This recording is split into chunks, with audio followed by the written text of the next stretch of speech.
চুপ করো, চুপ করো, এই কথা নিয়ে আর তোলপাড় করো না। কমল শুনলে এক্ষুনি কেঁদে কেটে অনর্থ করবে। না না, তা হবে না, আমার বাড়িতে স্থান হবে না, এক্ষুনি বিদায় করো। গ্রামে কলঙ্ক রাখবার স্থান নেই, আবার কলকাতায় আসা হয়েছে।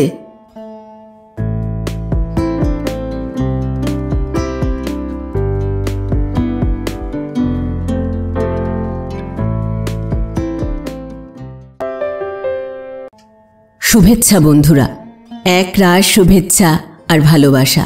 আমি অর্পিতা, আর আপনারা শুনছেন এক ব্যাগ গপ্প ইউটিউব চ্যানেল। বন্ধুরা, শুরুতেই একটা ছোট্ট অনুরোধ, এখনও যারা এক ব্যাগ গপ্প চ্যানেলটি সাবস্ক্রাইব করেননি তাদের উদ্দেশ্যে বলি, আজই চ্যানেলটি সাবস্ক্রাইব করে সঙ্গে থাকুন, উৎসাহ পাব এগিয়ে চলার। আজ পড়ব শ্রদ্ধেয়া লেখিকা সরলাবালা সরকার রচিত একটি ছোট গল্প, স্মৃতিচিহ্ন। গল্প পাঠ করছি আমি অর্পিতা। শুরু করছি স্মৃতিচিহ্ন।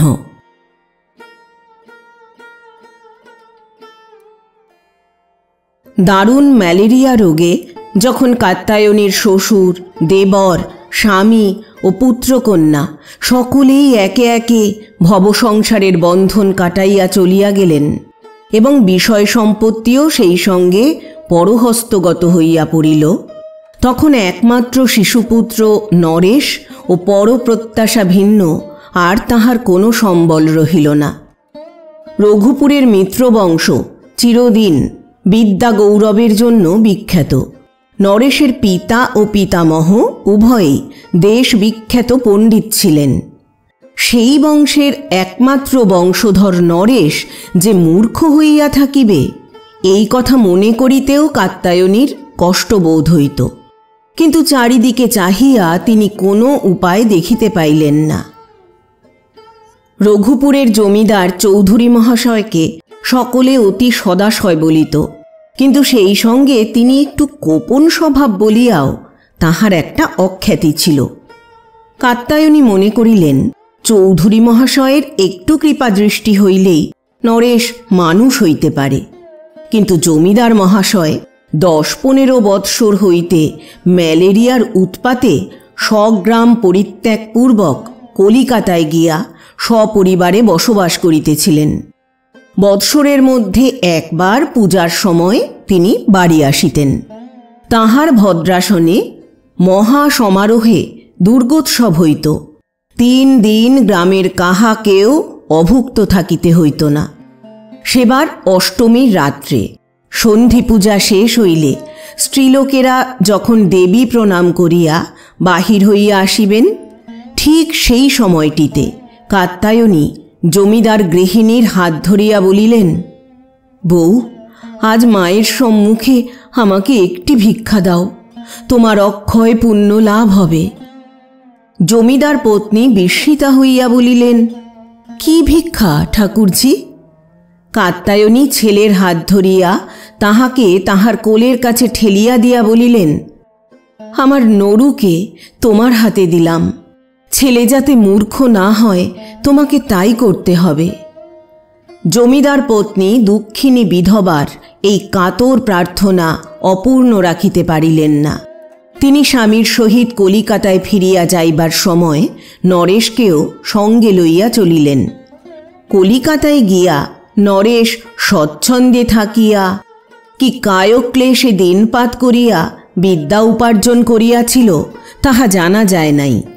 তবে একথা সকলেই জানিল যে নরেশ যখন প্রবেশিকা সাগর সন্তরণে পার হইয়া পুরস্কার স্বরূপ 10 টাকা বৃত্তি লাভ করিল, তখন রায়গঞ্জের রমানাথ বসু স্বয়ং উপযাজক হইয়া তাহাকে তাহার পরমা সুন্দরী কন্যাদানে সমুৎসুক হইলেন।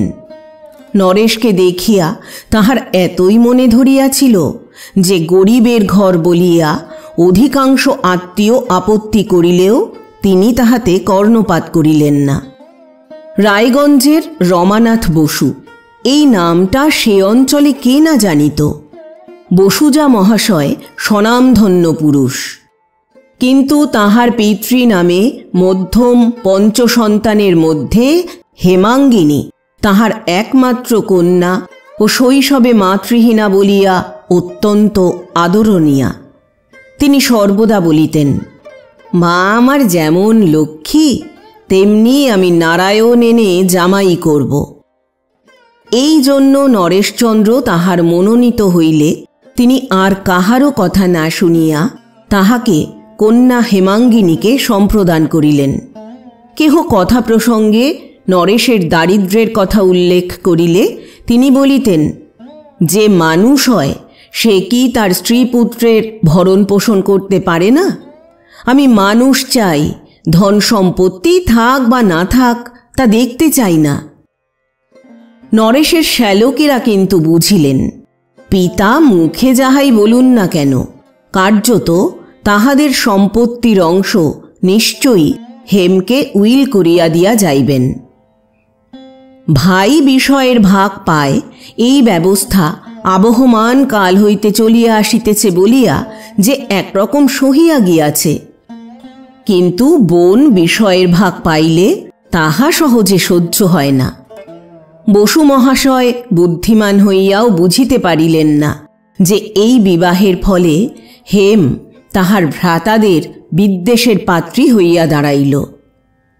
বিবাহের পর গোলমাল চুকিয়া গেলে নরেশ আবার কলিকাতায় ফিরিয়া চৌধুরী মহাশয়ের বাড়িতে পূর্বের মতো থাকিয়া পড়াশোনা করিবে। মাতা পুত্রে ইহাই স্থির করিলেন।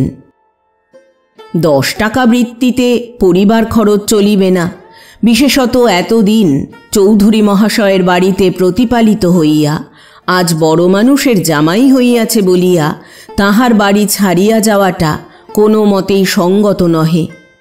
কলিকাতায় ফিরিবার পূর্বে শ্বশুরের সহিত দেখা করিতে গেলে বসু মহাশয় জানিতে চাহিলেন যে সে এখন কোথায় থাকিয়া পড়াশোনা করিবে।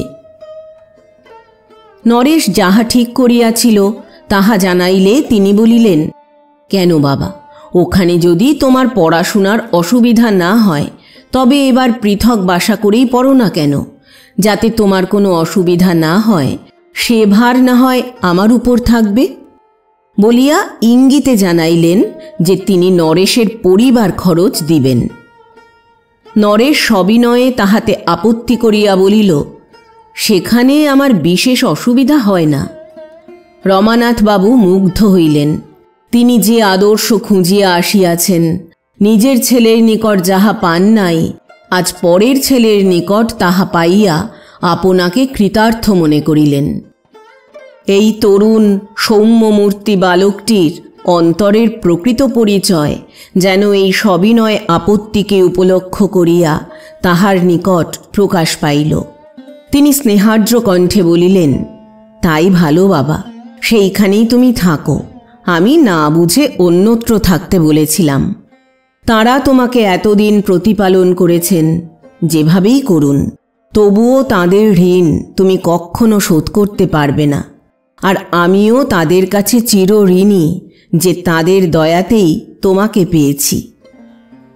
নরেশ কলিকাতায় ফিরিয়া আসিয়া দেখিল তাহার সম্বন্ধে বাড়ির আর সকলেরই কিছু না কিছু ভাব ও ব্যবহারের পরিবর্তন হইয়াছে। কেবল পরিবর্তন হয় নাই কমলের। কমল চৌধুরী মহাশয়ের সর্বকনিষ্ঠা কন্যা। তাহার বয়স 10 বৎসর। নরেশ বাড়ির ভিতর যাইবা মাত্র চৌধুরী মহাশয়ের গৃহিণী সস্নেহ হাস্যে বলিলেন, এই যে বড় মানুষের জামাই, কখন এলে? নরেশ তাহার পদপ্রান্তে অবনত হইয়া প্রণাম করিয়া বলিল, এই ভোরের গাড়িতে। থাক বাবা থাক, প্রাতঃবাক্যে চিরজীবী হয়ে বেঁচে থাকো। মা যেমন দুঃখ করে মানুষ করেছে, সে দুঃখ তার সার্থক হোক।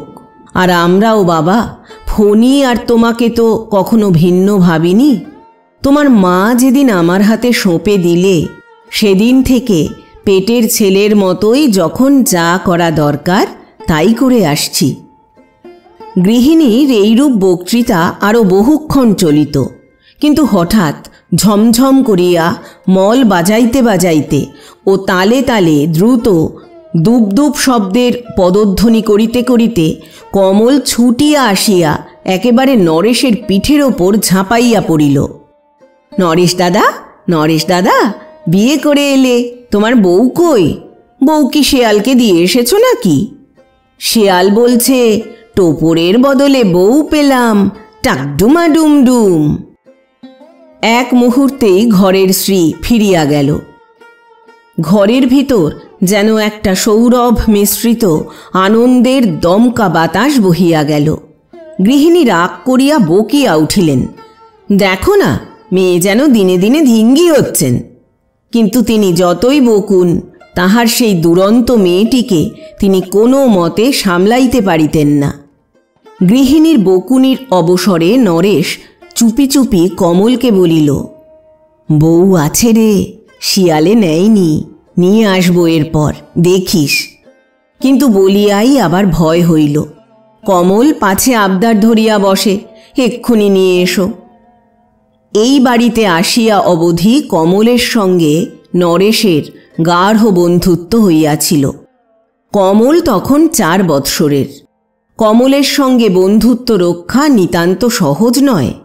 তাহার যেমন সকলের সঙ্গেই অতি শীঘ্র বন্ধুত্ব হইত, তেমনি একটুতেই তাহার বন্ধু বিচ্ছেদ ঘটিত।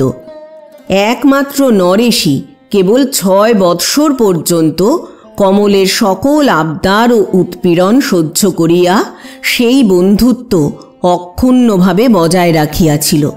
যথার্থ কথা বলিতে কি, এক হিসাবে কমলের জন্যই নরেশ এতদিন এই বাড়িতে আশ্রয় পাইয়াছে। নহিলে পরের ঝঞ্ঝাট এমনভাবে দীর্ঘকাল ঘাড়ে রাখিতে গৃহিণী বোধহয় স্বীকৃত হইতেন না। যাহা হোক, কথাবার্তা শেষ হইলে নরেশ বলিল, জ্যাঠাইমা, তবে বাজারের পয়সাটা দিন, বেলা হয়ে গিয়েছে। গৃহিণী ইতস্তত করিয়া বলিলেন, থাক বাবা, তোমার আর বাজারে গিয়ে কাজ নেই, মাধবী যাবে। সকালবেলা তোমার পড়ার বড় ক্ষতি হয়। তবে কি জানো, চাকর বাকরের বাজার করা, ওরা তো কেবল অর্ধেক চুরি করবে বই তো নয়। আর তুমি যেমন আপনার মনে বুঝে জিনিসপত্র আনো। নরেশ তাহার কথা শেষ হইবার অবসর না দিয়া বলিল, না, একবার বাজারে ঘুরে আসব, তাতে পড়ার আর কি ক্ষতি হবে? বেলা হয়ে গেলে আর ভালো মাছ পাওয়া যাবে না জ্যাঠাইমা, আপনি আর দেরি করবেন না। পড়ার ক্ষতি হবে, গৃহিণীর মুখে এই কথা যে নরেশ প্রথম শুনিল তাহা নহে, আগেও অনেকবার শুনিয়াছে, কিন্তু তাহার সুর অন্য রকম ছিল। সন্ধ্যার সময় লণ্ঠন পরিষ্কার করা হয় নাই, অঙ্ক কষিতে কষিতে নরেশ সে কথা হয়তো ভুলিয়া গিয়াছে। যতক্ষণ আলো দেখা যায়, নরেশ ছাদে বসিয়া ততক্ষণ এক মনে অঙ্ক কষিয়াছে, কিন্তু যখন আর চোখে দেখা যায় না, তখনই নরেশের ছাদ করিয়া মনে পড়িয়া গিয়াছে, ও আজ যে আলো সাজানো হয় নাই।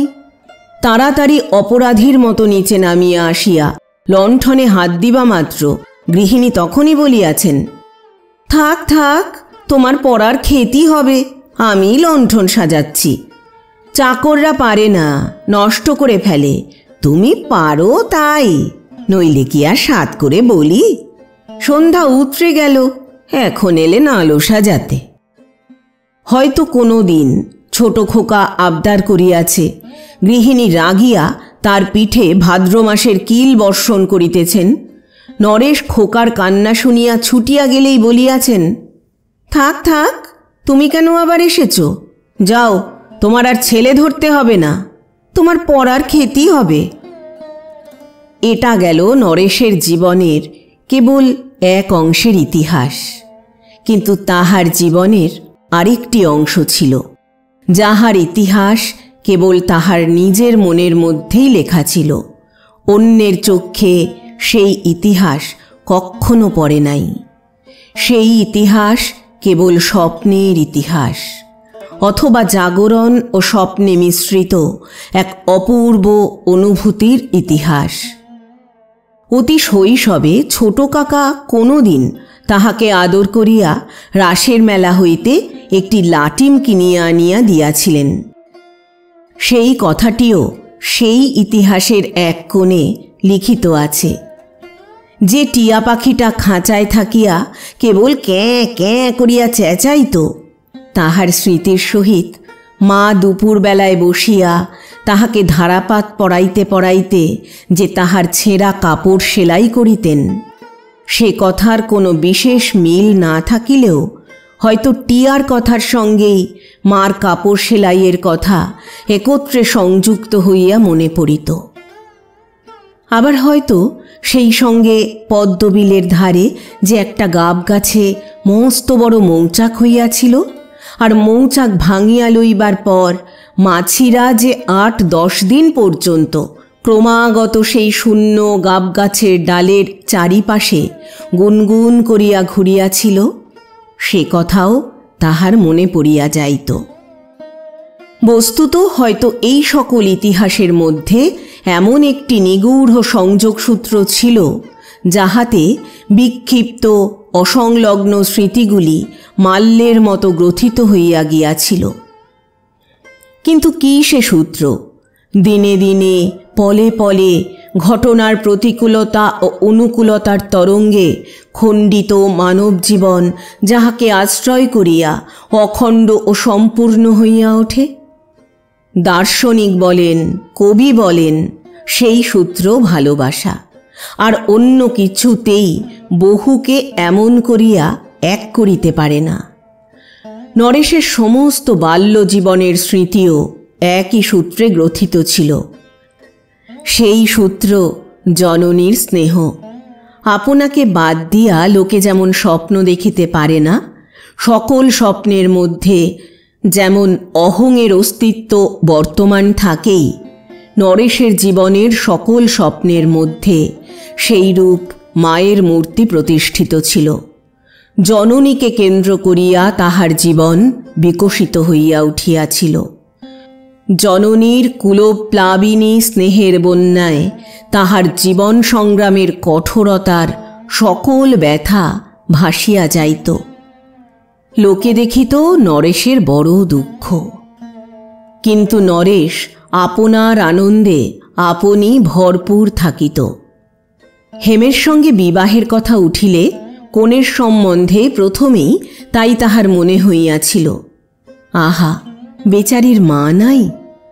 12 বছরের মেয়ে এখনকার দিনে যেমন চালাক চতুর হইয়া ওঠে, হেম তাহা হয় নাই।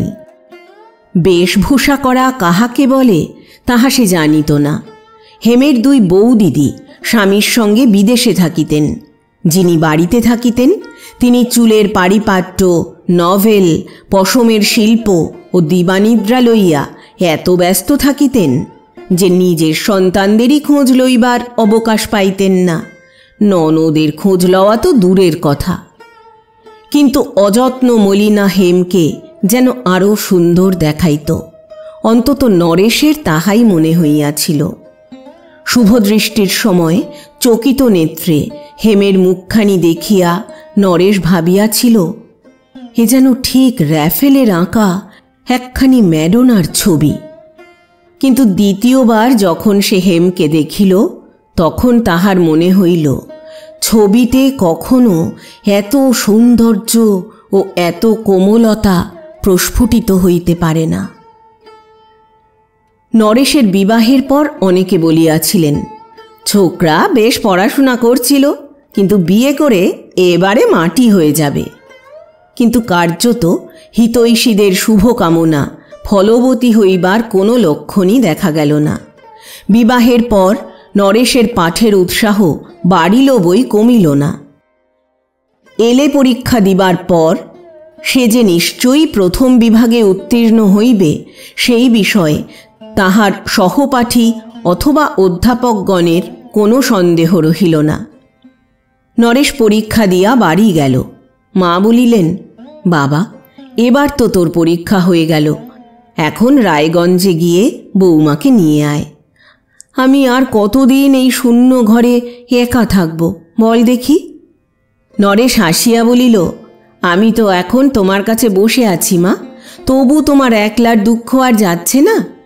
কাত্যায়নী বলিলেন, তুমি কি বাবা আমার কাছে থাকো? তুই যখন বিদেশে থাকবি, শাশুড়ি বউ সুখ দুঃখের সাথী, তোর কথা মনে করে দুজনে দিন কাটাবো। তোকে দূরে রেখে একলা যে প্রাণ কি করে, তুই তার কি বুঝবি বাবা?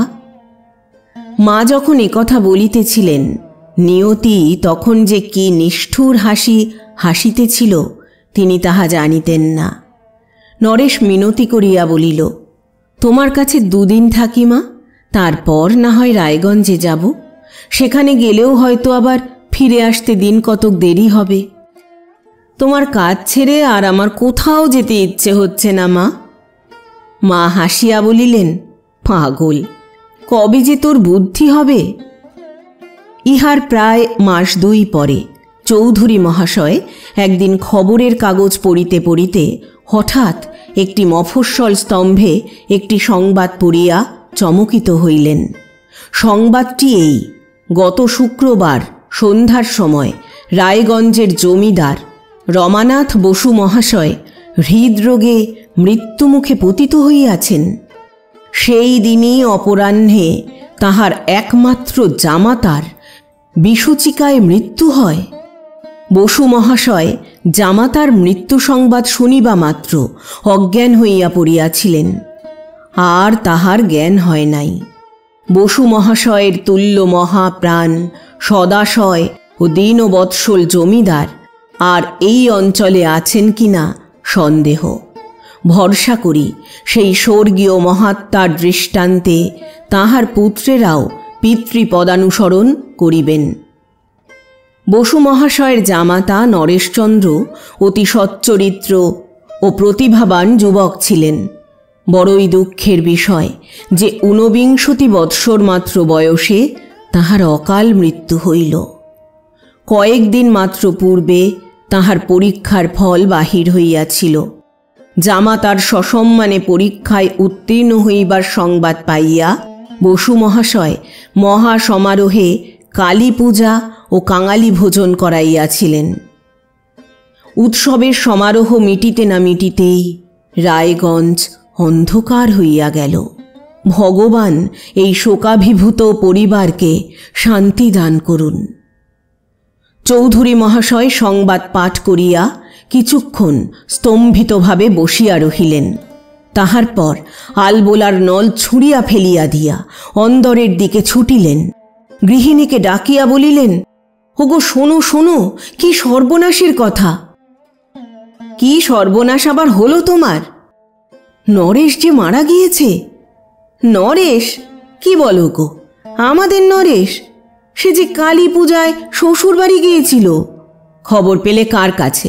কি হয়েছিল তার? এতগুলি প্রশ্নের উত্তরে চৌধুরী মহাশয় কেবল বলিলেন, কলেরা হয়েছিল। অশ্রুর আবেগে তাহার কণ্ঠ রোধ হইয়া গিয়াছিল। চুপ করো, চুপ করো, এই কথা নিয়ে আর তোলপাড় করো না। কমল শুনলে এক্ষুনি কেঁদে কেটে অনর্থ করবে। আহা, মাগি কত কষ্টেই ছেলে মানুষ করেছিল গো, সবই কপাল। তখন খুব ভোর, পূর্ব দিক কেবল লাল হইয়া উঠিয়াছে মাত্র। গাছ পাতা ঘাস সমস্ত শিশিরে আর্দ্র, কিন্তু কুয়াশা তেমন বেশি নাই। ছিন্ন লেপের ভিতর হইতে বাহির হইয়া শীতে কাঁপিতে কাঁপিতে হেমাঙ্গিনী তাহার শাশুড়িকে ডাকিল, মা। একবার আহ্বানে শাশুড়ির ঘুম ভাঙিল না। হেমাঙ্গিনী আবার ডাকিল, মা ওঠো, বেলা হয়ে গেল, ডাল ধুতে ঘাটে যাবে না? বড়ি দেওয়া হবে কখন? শাশুড়ির এইবার ঘুম ভাঙিল। নিদ্রা বিজড়িত কণ্ঠে বলিলেন, হ্যাঁ তো ভোরেই উঠেছিস পাগলির ঝি? বড় শীত, আয় আর একটু লেপের ভিতর শুয়ে থাক। বউ বলিল, মা যেন কি, ঘুমোলে আর কিচ্ছু জ্ঞান থাকে না। দত্তদের বাড়ি থেকে যে 10 সের ডাল এনেছ বড়ি দিতে, তা কি ভুলে গিয়েছ নাকি? ধুতে বাটতে কত বেলা হবে বলো দেখি? বড়ি দেওয়া হবে কখন? এই বড়িগুলো তুলে দিলে 5 আনা পয়সা পাওয়া যাবে, তবে আমাদের তেল নুন কেনা হবে। ঘরে একটুও যে নেই। বউয়ের কথা শুনিয়া শাশুড়ির নিদ্রা সম্পূর্ণরূপে দূর হইল। বারকতক এপাশ ওপাশ করিয়া হাই তুলিলেন। তারপর তুড়ি দিতে দিতে ও অনুচ্চ স্বরে প্রাতঃস্মরণ করিতে করিতে বিছানায় উঠিয়া বসিলেন। বউ ইতিমধ্যে দুয়ারের আগর খুলিয়া ফেলিল। ঘরে আলো দেখিয়া কাত্যায়নী বলিলেন, তাই তো, সকাল হয়ে গিয়েছে যে। দুই ধারে ঝোপ ও আগাছার বন, তাহার ভিতর দিয়া নদীর পথ আঁকিয়া বাঁকিয়া চলিয়া গিয়াছে। দুইজনে ডালের ধামা লইয়া সেই পথে চলিলেন। তখন দু একজন লোক উঠিয়াছে। মাঠে খেজুর গাছ হইতে রস পাড়িবার জন্য চাষিরা কেহ গাছের উপর উঠিয়াছে, কেহ বা ভার হাতে নিচে দাঁড়াইয়া আছে। নরেশের মা অন্যমনস্কভাবে এদিক ওদিক চাহিয়া ধীরে ধীরে চলিতেছিলেন। হেমাঙ্গিনী বেলা হইবার আশঙ্কায় আগেই চলিয়াছে। এমন সময়, হো গো, মা গো, এই চিৎকার শব্দ তাহার কর্ণে গেল। তাহার পর আর কোনো শব্দ নাই। চিৎকার শুনিয়া নরেশের মা, ওগো দেখো কি হলো, বলিয়া ছুটিয়া গেলেন। মাঠে যাহারা ছিল তাহারাও দৌড়িয়া গেল। একটু গিয়াই সকলে দেখিতে পাইল, ঘাটের উপর হেমাঙ্গিনী মূর্ছিতা হইয়া পড়িয়া আছে। ধামার ডাল চারিদিকে ছড়াইয়া পড়িয়াছে। বধূকে এই অবস্থায় দেখিয়া শাশুড়ি ললাটে করাঘাত করিয়া কাঁদিতে কাঁদিতে বলিতে লাগিলেন, আহ অভাগীর ঝি, তোর কপালে এত দুঃখ ছিল, এত লোক মরে, তোর কেন মরণ হয় না? তাহলে যে আমি নিশ্চিন্ত হই। দেশে কি মানুষ নেই রে? নিত্যি নিত্যি এই রকম অত্যাচার, গরিবের উপর এত অত্যাচার ধর্মে সইবে না। দিদি, শুনেছ, নরেশের বউ আজ ভোরে ঘাটে ডাল ধুতে গিয়েছিল, আর বাঁশবন থেকে কে নাকি বেরিয়ে এসে তার হাত চেপে ধরেছিল। বউটা ভয় পেয়ে আও মাও করে তখনই ঘাটের ওপর ভিড় মিখে পড়েছিল। ওদের হলো কি দিদি? সেদিন নাকি রাতে চাল কেটে কে মটকা বয়ে ঘরে নেমেছিল, পড়বি তো পর একেবারে গিয়ে ধানের ডোলের উপর। আবার রোজ সন্ধ্যার পর নাকি ওদের বাড়ির উঠানে ঢিল গোহার এইসব পড়ে, কিন্তু জনমনীষী দেখতে পাওয়া যায় না। হলো কি দিদি? বউটাকে ভূতে টুতে পায়নি তো? তুইও যেমন খেপি, তাই ওইসব কথা শুনিস। নরেশের বউয়ের রীত চরিত্রের সবই তো জানিস, তবে আবার নেকা সাজিস কেন? বউটা যেন মিটমিটে ডান, দেখতে কত শিষ্ট শান্ত, এদিকে ভেতরে ভেতরে ছেলে খাবার রাক্ষস। কুমুর মুখে আমি শুনেছি, এ তো আর মিথ্যে হবার নয়। লোক দেখানো কাঁথা সেলাই করে, দড়ির শিকে করে বিক্রি করা হয়। যারা নাকি শিকে ভেঙে কাটনা কেটে পরের ঘরের বড়ি আমসত্ব দিয়ে দিন গুজরান করে, তাদের ঘরে এত আতর গোলাপ আসে কোত্থেকে? কাঁথার সুতো বার করতে বেতের ঝাঁপি খুলেছিল, কুমু সচক্ষে দেখে এসেছে। যেদিন আমি একথা শুনেছি সেই দিনই বলেছি, ওর স্বভাব কখনো ভালো নয়। তা না হলে এত রাজ্যের লোক থাকতে যত লোক যায় ওর বাড়ির মটকায় উঠতে, আর ওরই ঘরের বেড়া কাটতে। কই, কত লোকের বৌঝি ঘাটে যাচ্ছে, কারোর তো কেউ হাত চেপে ধরে না। ওরই বা হাত চেপে ধরে কেন? হ্যাঁ, সত্যি দিদি, তাও বটে, আমিও তাই ভাবছিলাম। কিন্তু দিদি, বউটিকে দেখলে তো মন্দ বলে মনে হয় না। আহা, মুখখানি যেন দিন রাত মলিন করেই আছে। ওসব ঢংলো ঢং। শাশুড়ি মাগি আবার আমাকে শুনিয়ে শুনিয়ে গাল দেয়। আমি যেন আর বুঝতে পারিনি যে আমাকেই বলছে। ভুবো আমার সুবোধ ছেলে, সাতেও নেই পাঁচেও নেই, কেউ কোনো দিন তার উঁচু নজরটি দেখেনি। আমার সেই ছেলের ওপর ঠেস দিয়ে কথা বলে, আবার বলে ভগবান বিচার করবেন। ভগবান যেন ওর হাত ধরা। হ্যাঁ দিদি, ভুবোর কথা আর মেজদার কথা দুজনের কথাই বলেছে শুনছি। নরেশের মা নাকি একদিন তাদের ঘরের কানাচে দাঁড়িয়ে থাকতে দেখেছিল। দাঁড়িয়ে থাকতে? বৃষ্টি হচ্ছে, কোথায় যাবে? ঘরের কানাচে দাঁড়ালেই মহাভারত অশুদ্ধ হয়ে গেল? হ্যাঁ, মাগির আসপদ্দা দেখ একবার। চাল কেটে ওদের গাঁ থেকে বিদেয় করে দিক না, আপদ রাখা কেন? কি লো, কার কথা হচ্ছে বলিয়া রেবতী পিসি আসিয়া আসরে অবতীর্ণা হইলেন। মেনি বলছিল নরেশের বউ নাকি ঘাটের পথে ভূত দেখে ভিড়মি খেয়েছিল। ভ্রুভঙ্গি করিয়া পিসি বলিলেন, ধরো ধরো ললিতে, আর পারি না চলিতে। কথা শেষের সঙ্গেই একটা হাসির রোল উঠিল। অঘোরের মা পিছন হইতে বলিলেন, দিদি, ওদের কথা আর বলো না, যেমন শাশুড়ি তার তেমনি বউ হয়েছে। চৌধুরীকে বললেন নরেশের মা, কলকাতায় নিয়ে গিয়ে আমার ছেলে পড়াতে হবে। কর্তা অমনি তটস্থ। আর আমি যে এত পায়ে ধরে সাধলাম আমার অঘোরকে নিয়ে যাও, তা কই শুনলে? এতেই বোঝো দিদি, আর বেশি কি বলবো। বাছার আমার কোনো দোষ নেই, কেবল একটু গাছে চড়তে, পাখি পাড়তে আর একটু সাঁতার দিতে ভালোবাসে। আর হলো খেলতে গিয়ে ইট পাটকেল ছুললে কদাচ কখনো যদি কারো কলসি ভাঙলো তাহলে আর রক্ষে নেই। তা কলকাতায় তো আর গাছও নেই, পুকুরও নেই, কলসি নিয়ে ঘাট থেকে জল আনাও নেই। বাছার আমার কোনো ঝঞ্ঝাট নেই। খেলা পেলে তো সমস্ত দিন নাওয়া খাওয়া মনেই থাকে না। কর্তা বললেন, ওর পড়াশোনা হবে না, পড়াশোনা হবে কেবল সেই হাড়হাবাতি ছেলের। যেমন ছেলের বিদ্যের অহংকারের চোখে দেখতে পেতেন না, তেমনি হয়েছে। দরপোহারি মধুসূদন আছেন। রেবতী পিসি বলিলেন, ছি ছি, ওদের মুখ দেখলে প্রাচিত্তির করতে হয়। দত্তরা নিগিন্নি, তাই ওদের হাতে জল খায়। যেদিন বিকালে মুখুজ্জেদের রোয়াকে এইরূপ মেয়ে মজলিস বসিয়াছিল, সেই দিন রাত্রে অন্ধকার ভাঙা ঘরে শাশুড়ি বউতে সুখ দুঃখের কথা হইতেছিল।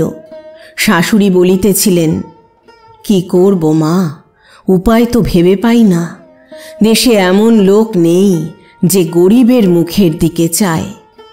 কেবল এক দত্তরা আছে বলে এখনো ভিটে আছি, না হলে কোন দিন ভিটে ছেড়ে পালাতে হতো।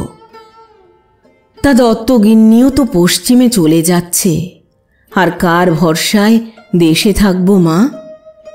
এ জলে কুমির, ডাঙায় বাঘ, যাই কোথা। হেমাঙ্গিনী কথা বলিবার চেষ্টা করিল, কিন্তু পারিল না। অনেকক্ষণ পরে রুদ্ধস্বরে বলিল, আমরা কার কি করেছি মা? কেন আমাদের উপরেই লোকে এত অত্যাচার করে?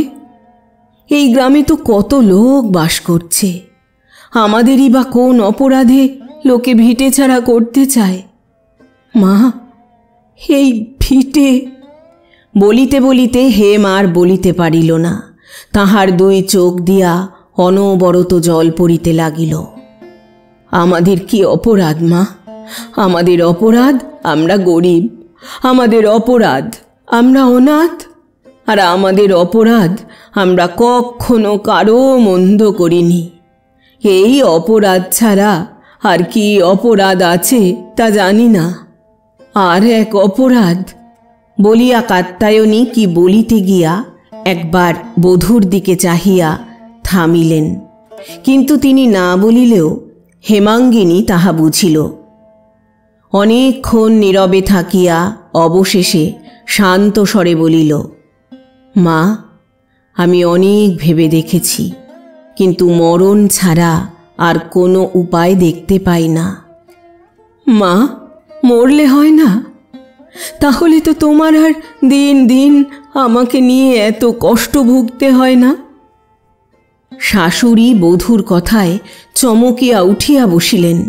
তাড়াতাড়ি তাহার গায়ে হাত দিয়া দেখিলেন, বলিলেন, ছি মা, ও কথা আর মনে এনো না। আত্মঘাতী হওয়ার বড় পাপ আর নেই। ভগবান এত লোককে রক্ষা করছেন, আমাদেরই কি উপায় করবেন না? দত্তগিন্নি পশ্চিমে যাচ্ছে। চলো, না হয় ঘর দোর বিক্রি করে ওই সঙ্গে কাশী চলে যাই। হেমাঙ্গিনী মাথা নাড়িয়া বলিল, না মা, আমি কাশী যাব না। তুমি আমাকে সঙ্গে নিয়ে গেলে সেখানে গিয়েও শান্তি পাবে না। বরং তুমি দাদাকে ভালো করে একখানা চিঠি লিখে দেখো, তিনি যদি নিয়ে যান।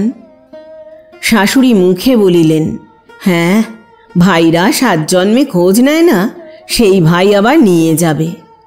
কিন্তু মনে মনে বধূর সহিত বিচ্ছেদ কল্পনা করিয়াই জগৎ শূন্যময় দেখিলেন। সকালবেলায় হেমাঙ্গিনী দাওয়ার খুঁটিতে হেলান দিয়া দাঁড়াইয়া পূর্বরাত্রে সে যে স্বপ্ন দেখিয়াছিল তাহাই ভাবিতেছিল।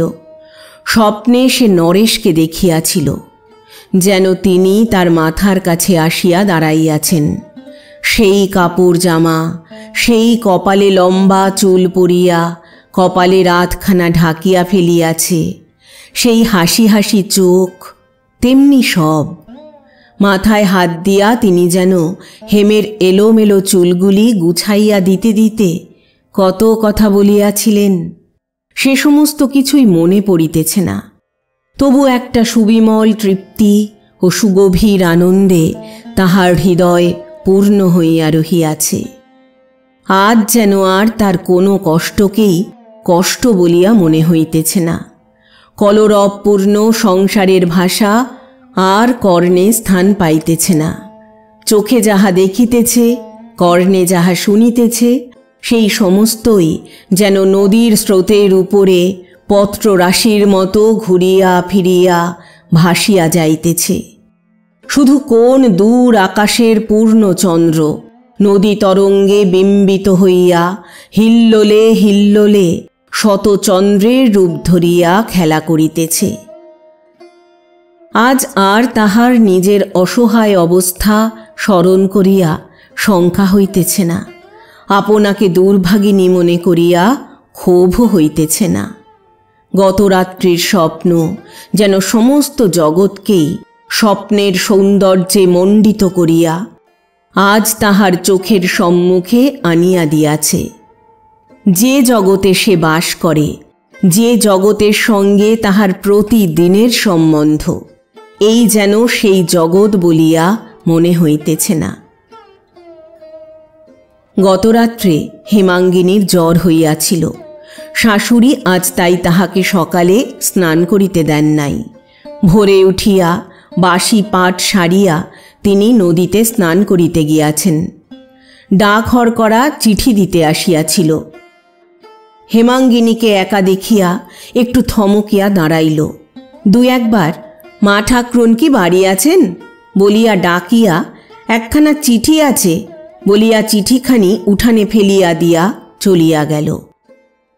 এক মুহূর্তে হেমাঙ্গিনীর মন স্বপ্ন জগৎ হইতে বাস্তব জগতে নামিয়া আসিল। নীচ জাতীয় ডাক হরকরার এই ভদ্র ব্যবহার দেখিয়া তাহার চোখে জল আসিল। মুহূর্তের মধ্যে জীবনে সে যত লাঞ্ছনা ভোগ করিয়াছে সকলই তাহার মনে পড়িয়া গিয়া তাহার মনের অভিমান সমুদ্র উদ্বেলিত হইয়া উঠিল। এতদিন সে কাহারও উপর অভিমান করে নাই, আজ এই অভিমান কাহার উপর? বোধহয় যাহাকে স্বপ্নে দেখিয়াছিল তাহারই উপর। হেমাঙ্গিনী পত্র কুড়াইয়া লইয়া দেখিল তাহার দাদার পত্র। কাত্যায়নী হেমকে লইয়া যাইবার জন্য যে পত্র দিয়াছিলেন এ তাহারই উত্তর। হেমাঙ্গিনীর দাদা তাহাকে লিখিয়াছেন, তোমার শাশুড়ির পত্র পাইলাম। তোমার সমস্ত বিবরণ আমরা পূর্বেই শুনিয়াছি। যাহার জন্য বংশে কলঙ্ক পড়িয়াছে তাহার সহিত আমাদের কোনো সম্বন্ধ নাই। তোমার এখন মরণই মঙ্গল। আমরাও ভাবিব তুমি মরিয়া গিয়াছ। পত্র পড়িয়া হেমের মুখ বিবর্ণ হইয়া গেল। সে যেভাবে দাঁড়াইয়াছিল প্রস্তর পুত্তলিকার ন্যায় ঠিক সেইভাবেই দাঁড়াইয়া রহিল। শাশুড়ি আসিয়া জিজ্ঞাসা করিলেন, বৌমা, অপূর্ব কি লিখেছে? হেমাঙ্গিনী নীরব। শাশুড়ি ভীতা হইয়া বলিলেন, সকলে ভালো আছে তো?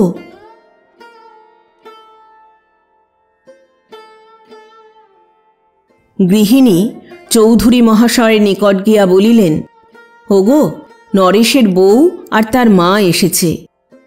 চৌধুরী মহাশয় চমকিত হইয়া বলিলেন, নরেশের বউ কলকাতায়? সে কি? সে কেন আমার বাড়িতে? গিন্নি বলিলেন, থাকবে বলে এসেছে।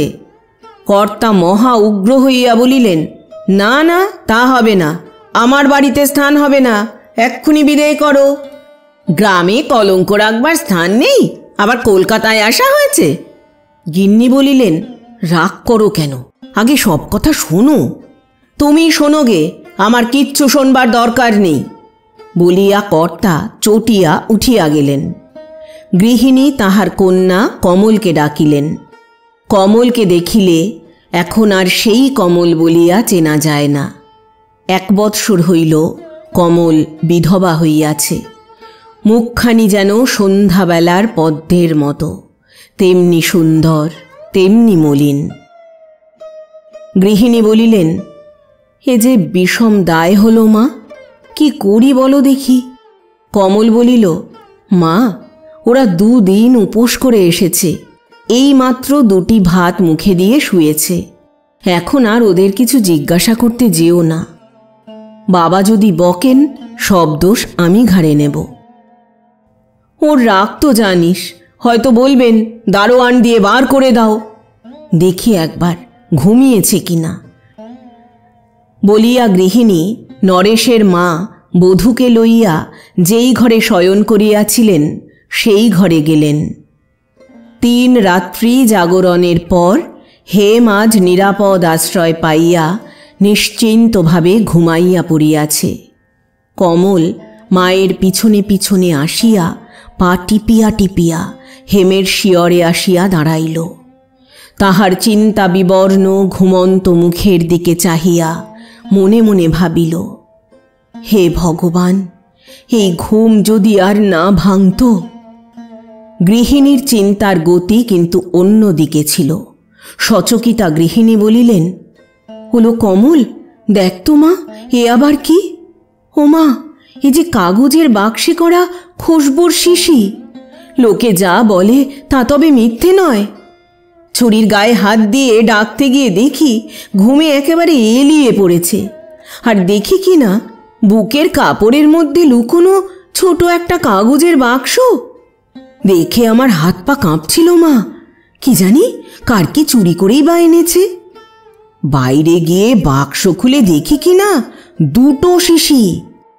আমি ছুরিকে দেখে ভেবেছিলাম বুঝি ভালো এসেছে, থাক এখানে, কর্তাকে বলে কয়ে না হয় রাখিয়েই দেব, খাবে পড়বে, অতুলের খোকাকে রাখবে, হলো বা ঝি না থাকলে 2খানা কাজই করে দিলে, তবুও একটা লোক তো প্রতিপালন হবে।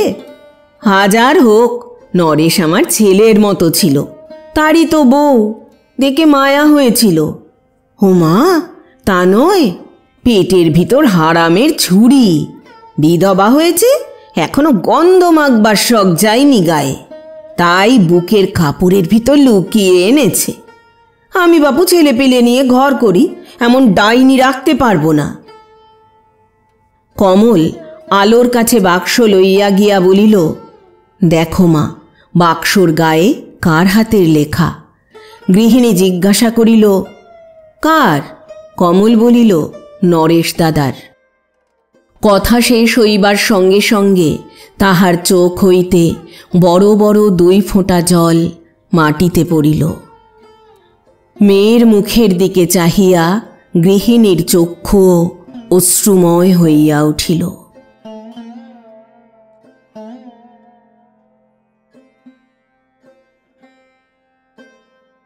এতক্ষণ শুনলেন শ্রদ্ধেয়া লেখিকা সরলা বালা সরকার রচিত একটি ছোট গল্প, স্মৃতিচিহ্ন।